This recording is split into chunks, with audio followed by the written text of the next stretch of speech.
चंद्रयान-3 चांद पर खोजबीन करने के लिए भारतीय अंतरिक्ष अनुसंधान संगठन इसरो द्वारा भेजा गया तीसरा भारतीय चंद्र मिशन है। इसमें चंद्रयान-2 के समान एक लैंडर और एक रोवर है। चंद्रयान-3 की सफलतापूर्वक लैंडिंग के बाद देश में खुशी का माहौल है और शायद ऐसा पहली बार किसी देश में हुआ है। और भी देशों ने कोशिश की लेकिन नाकाम रहे। भारत पहला ऐसा देश बना जिसने कई कोशिशों के बाद चंद्रयान-3 चांद पर पहुंच गया और सफलतापूर्वक लैंडिंग की है। लेकिन दुनिया के साइंटिस्टों ने काफी समय मेहनत करने के बाद अब 2023 में भारत देश ने चंद्रमा पर चंद्रयान उतार पाया है। और हम आपको बता दें, आज से 1445 साल पहले इतनी टेक्नोलॉजी नहीं थी जिस समय हमारे नबी करीम सल्लल्लाहु अलैहि वसल्लम ने चांद के 2 टुकड़े किए। आज हम मक्का में नबूवत के बाद का वाकया बताते हैं। जब जब हुजूर ने नबूवत का ऐलान किया तो मक्के वाले मुखालिफ हो गए, क्योंकि मक्के वालों ने कभी किसी नबी की जिंदगी को मुकम्मल तौर पर पढ़ा नहीं था। उनको बहुत ज्यादा मालूमात नहीं थी।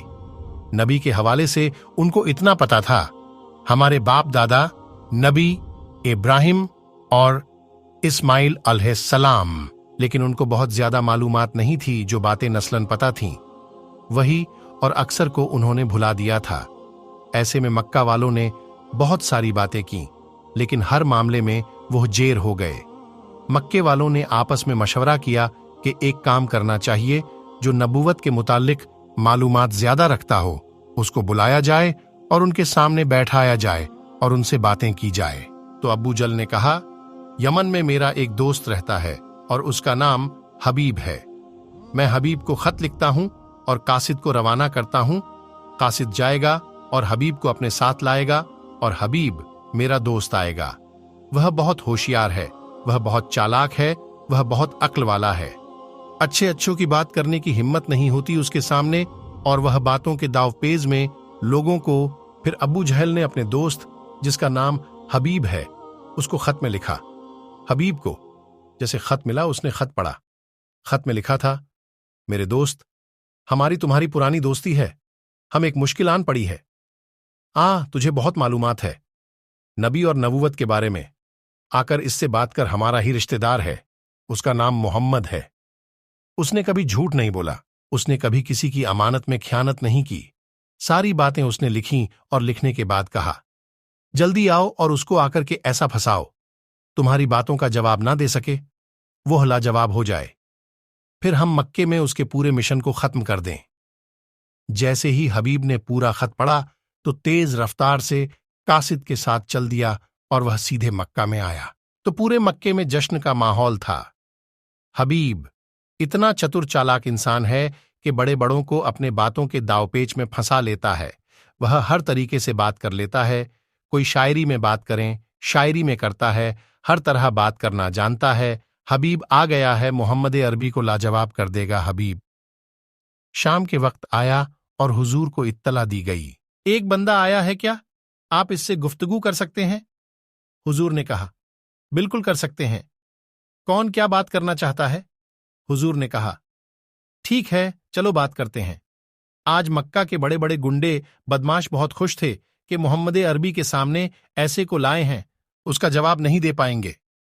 मोहम्मद अरबी लेकिन नबी तो नबी हैं। हबीब सामने आया। शाम का वक्त है, 14वीं का चांद नजर आ रहा है। 14वीं शब है।